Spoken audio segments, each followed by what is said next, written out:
अस्सलामुअलैकुम। आज की कहानी है हराम की कमाई का खौफनाक अंजाम।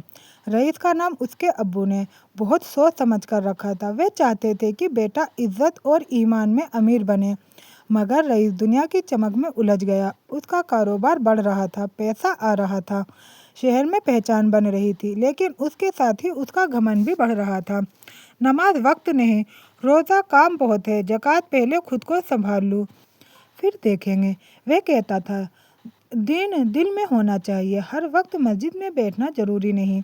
रईस की बूढ़ी अम्मी 5 वक्त की नमाज पढ़ती थी, अक्सर उसे समझाती, बेटा पैसा सब कुछ नहीं होता, कब्र में बैंक बैलेंस काम नहीं आएगा। रईस मुस्कुराकर कहता, अम्मी आप पुरानी सोच की हैं, अब जमाना बदल गया है। माँ की आंखों में आंसू आ जाते। वे जानती थी जमाना बदला है, लेकिन कयामत का दिन नहीं बदला। एक दिन रईस को बड़ा कॉन्ट्रैक्ट मिला, लेकिन उसमें झूठ, कागजात और रिश्वत शामिल थी। उसका दोस्त नसीम बोला, देख ये मौका बार बार नहीं आएगा, थोड़ा सिस्टम के साथ चलना पड़ता है। रईस ने एक पल सोचा, दिल में हल्की सी चुभन हुई। फिर उसने खुद से कहा, सब करते हैं, मैं ही क्यों पीछे रहूं, और उसने साइन कर दिया। उस रात वे पहली बार बहुत देर तक सो नहीं सका। दिल में एक अजीब बेचैनी थी। पहला कदम सबसे मुश्किल होता है, उसके बाद रास्ता आसान लगने लगता है। अब झूठ, रिश्वत, धोखा सब उसके लिए सामान्य हो गया। मजदूरों की तनख्वाह रोकना, घटिया माल सप्लाई करना, टैक्स में हेरा फेरी। वे कहता, बिजनेस में थोड़ा बहुत चलता है, लेकिन अल्लाह के यहाँ थोड़ा बहुत भी लिखा जाता है। एक दिन एक बूढ़ा मजदूर उसके ऑफिस आया, साहब 3 महीने से पैसा नहीं मिला, घर में राशन नहीं है। रईस ने फाइल देखे बिना कहा, अकाउंटर से बात करो। साहब बहुत बार गया हूँ, बेटी की तबीयत खराब है। रईस झल्ला गया, देखो यहाँ रोने से काम नहीं होगा। बूढ़ा आदमी चुपचाप चला गया। जाते जाते उसने सिर्फ इतना कहा, साहब मेरा नहीं तो अपनी औलाद का सोच लेना। रईस ने ध्यान नहीं दिया। कुछ दिन बाद खबर आई, वही मजदूर की बेटी इलाज न मिलने से मर गई। ऑफिस में कुछ देर सन्नाटा रहा। नसीम बोला, यार अफसोस है, लेकिन यह हमारी जिम्मेदारी नहीं थी। रईस ने सिर हिला दिया, लेकिन उस रात उसे नींद नहीं आई। बार बार उस बच्ची का चेहरा सामने आता रहा, जिसे उसने कभी देखा भी नहीं था। कुछ महीनों बाद रईस का अपना बेटा अयान अचानक बीमार पड़ गया। तेज बुखार, हालात बिगड़ती गई। शहर के सबसे बड़े अस्पताल में भर्ती कराया गया। डॉक्टर ने कहा, दुआ कीजिए। रईस पहली बार अस्पताल की मस्जिद में गया। उसने सजदा किया, लेकिन शब्द गले में अटक गए। उसे एहसास हुआ वह सालों से अल्लाह से बात ही नहीं कर पाया था। अस्पताल के कॉरिडोर में बैठे बैठे उसे वे बूढ़ा मजदूर याद आया। साहब बेटी की तबीयत खराब है। उसने सिर पकड़ लिया। दिल में आवाज आई, आज तू भी उसी जगह खड़ा है। रईस रो पड़ा, सचमुच रो पड़ा। अम्मी अक्सर कहती थी, बेटा मजलूम की आह से बचना, अल्लाह देर करता है, अंधेर नहीं। उसने कभी गंभीरता से नहीं लिया था। आज हर शब्द तीर की तरह लग रहा था। 3 दिन तक अयान आईसीयू में रहा। रईस पहली बार टूट चुका था। उसने कहा, या अल्लाह अगर तूने मेरे बेटे को शिफा दे दी तो मैं सब ठीक कर दूंगा। चौथे दिन डॉक्टर बाहर आया। खतरा टल गया था। रईस जमीन पर बैठ गया, आंखों से आंसू बहते रहे। आयान की हालत सुधरते ही रईस घर लौटा। अम्मी ने उसे देखा, उसकी आंखों में सवाल था। बेटा अब समझ आया। रईस पहली बार चुप रहा, बहस नहीं की, तर्क नहीं दिया, सिर्फ इतना कहा, अम्मी मैंने बहुत गलत किया है।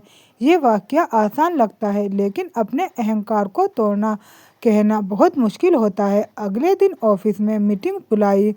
नसीम और बाकी स्टाफ हैरान थे। रईस ने सीधा कहा, आज से कोई फर्जी बिल नहीं बनेगा।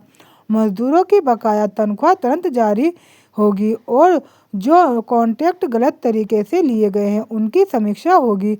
कमरे में सन्नाटा छा गया। नसीम ने हंसते हुए कहा, तू अभी इमोशनल है, 2 हफ्ते में सब नॉर्मल हो जाएगा। रईस ने उसकी आंखों में देखा। नॉर्मल वही था जो गलत था। जैसे ही उसने सिस्टम बदलना शुरू किया, समस्या शुरू हो गई। 2 बड़े क्लाइंट हट गए, मुनाफा गिर गया, पार्टनर नाराज हो गए। नसीम ने साफ कहा, या तो पुरानी चाल चल या मैं अलग हो जाऊं। रईस के सामने फिर परीक्षा थी।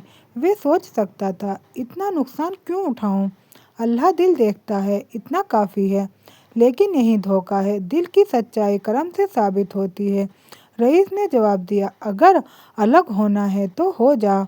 नसीम चला गया। तौबा सिर्फ आंसू नहीं होती, तौबा 3 चीज़ों से बनती है, गुनाह छोड़ना, उस पर शर्मिंदगी, दोबारा ना करने का पक्का इरादा, और अगर किसी का हक मारा हो तो उसका हक लौटाना। रईस उस बूढ़े मजदूर के घर पहुंचा। छोटा सा मकान, दीवारों पर सीलन, अंदर सन्नाटा। मजदूर ने दरवाज़ा खोला तो पहले पहचान नहीं पाया। साहब, रईस की आंखें झुक गई। मैं माफ़ी मांगने आया हूँ। वह अंदर गया। कोने में छोटी सी चारपाई थी, शायद वही जगह जहाँ उसकी बेटी लेटी थी। रईस ने पूरा बकाया पैसा दिया, साथ में अतिरिक्त रकम। लेकिन मजदूर ने कहा, साहब, मेरी बेटी वापस नहीं आएगी। ये वाकया किसी भी रकम से भारी था। रईस ने सिर्फ इतना कहा, मैं उसकी कब्र पर जाऊंगा और अल्लाह से दुआ करूंगा कि वे मुझे माफ़ कर दे। कब्रिस्तान की मिट्टी हमेशा इंसान को उसकी औकात याद दिलाती है। रईस उस छोटी सी कब्र के पास बैठा रहा। उसे एहसास हुआ उसकी लापरवाही ने एक जान पर असर डाला। कई बार हम सीधे कातिल नहीं होते, लेकिन हमारी बेपरवाही किसी की मौत का कारण बन जाती है। उसे पहली बार सच्चे दिल से तौबा की। कोई सौदा नहीं, कोई शर्त नहीं, सिर्फ यह एहसास, मैं गुनहगार हूँ। मुनाफा अभी भी कम था, लेकिन दिल हल्का था। अम्मी ने कहा, अब तेरे चेहरे पर सुकून दिखता है। सच यही है, हराम का पैसा आराम नहीं देता, वह बस चमक देता है। 1 साल बीता, कारोबार संभलने लगा। ईमानदारी की वजह से धीरे धीरे भरोसा बढ़ने लगा। तभी एक सरकारी अधिकारी ने ऑफर दिया, अगर थोड़ा सहयोग कर दो तो तुम्हें बहुत बड़ा प्रोजेक्ट मिल सकता है। राशि बहुत बड़ी थी, इतनी कि सारी पुरानी कमी पूरी हो जाती। रईस के सामने फिर वही मोड़ था, लेकिन इस बार फर्क था। पहले वह गुनाह को सही ठहराता था, अब वह उसे पहचान चुका था। उसने साफ मना कर दिया। अधिकारी मुस्कुराया, तुम बिजनेस के लायक नहीं हो। रईस ने शांत स्वर में कहा, शायद, लेकिन हिसाब के दिन खड़े होने लायक बनना चाहता हूँ। एक रात तहज्जुद के वक्त वह मस्जिद में बैठा था। सन्नाटा था, आंखों में आंसू थे।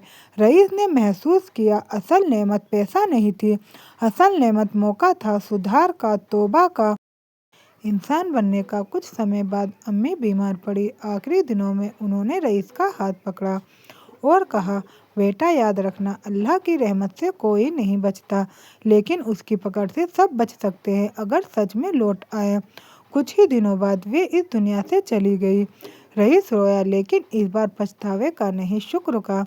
उसे एहसास था कि अम्मी उसे भटका हुआ छोड़कर नहीं गई। समय रुकता नहीं, वह इंसान को बदलता भी है और परखता भी है। रईस अब पहले जैसा आदमी नहीं था, लेकिन यह मत समझो कि वह फरिश्ता बन गया था। नफ्स यानी अहंकार मरता नहीं, बस कमज़ोर हो जाता है।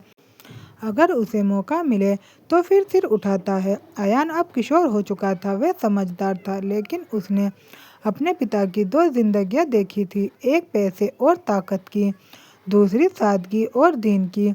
एक दिन उसने पूछा, अब्बू, आपने पहले गलत काम क्यों किए? रईस कुछ पल चुप रहा, फिर बोला, क्योंकि मुझे लगता था मैं बच जाऊंगा। अयान ने फिर पूछा, और अब जानता हूँ कोई नहीं बचता। धीरे धीरे रईस की पहचान बदलने लगी। लोग कहते, पहले बड़ा चालाक था, अब बड़ा नेक बन रहा है। कुछ लोग ताना मारते, कुछ लोग भरोसा नहीं करते। सच ये है, दुनिया तुम्हारे अतीत को जल्दी माफ़ नहीं करती। लेकिन सवाल ये है, क्या अल्लाह के सामने तुम्हारा आज बेहतर है? एक दिन अचानक नोटिस आया, पुराने फर्जी कॉन्ट्रैक्ट की जांच शुरू हुई। नसीम पकड़ा गया। उसने बयान में रईस का नाम भी लिया। शहर में हंगामा मच गया। लोग बोले, देखो, बदलने का नाटक कर रहा था। रईस के पास मौका था, वकील के जरिए मामला दबा सकता था। पुराने संपर्क अभी भी थे, लेकिन इस बार उसने भागने की कोशिश नहीं की। अदालत में उसने कहा, हाँ, मैंने पहले गलत काम किए थे, लेकिन पिछले वर्षों से कुछ सुधार है। जो सजा बने मुझे मंजूर है। उसके वकील ने हैरानी से देखा, आप खुद को फंसा रहे हैं। रईस बोला, मैं पहले ही खुद को फंसा चुका था, सजा बनी ही नहीं थी, जुर्माना और कुछ समय की कानूनी पाबंदियां, लेकिन असली सजा थी सार्वजनिक शर्मिंदगी। सजा के बाद कारोबार और गिर गया। कुछ कर्मचारियों ने नौकरी छोड़ दी। अयान ने पूछा, अब्बू, क्या सच बोलना जरूरी था? ये वही सवाल था जो कभी रईस ने अपने दिल से पूछा था। रईस ने बेटे के कंधे पर हाथ रखा। अगर मैं आज झूठ बोलता तो तुम कल वहीं सीखते। कई साल बाद एक रात रईस को सीने में तेज दर्द हुआ। उसे अस्पताल ले जाया गया। इस बार आईसीयू में वे खुद था। अयान बाहर बैठा था, उसी तरह जैसे कभी रईस बैठा था। रईस को लगा शायद अब हिसाब का वक्त करीब है। उसने आंखें बंद की। उसके सामने पूरी जिंदगी घूम गई। वे बूढ़ा मजदूर, उसकी बेटी की कब्र, अम्मी की दुआ, अयान की मासूम आंखें। उसने धीमे से कहा, या अल्लाह, मैं गुनहगार था। तूने मौका दिया, मैंने लौटने की कोशिश की। अगर कमी रह गई हो तो माफ कर देना। डॉक्टर ने कोशिश की। सुबह फजर की अजान के साथ उसकी सांसें थम गई। जनाजे में बहुत लोग आए, कुछ पुराने दुश्मन भी। बूढ़ा मजदूर भी आया। उसने कब्र पर खड़े होकर कहा, अल्लाह उसे माफ करे। उसने आखिरी में इंसाफ किया। ये गवाही पैसे से बड़ी थी।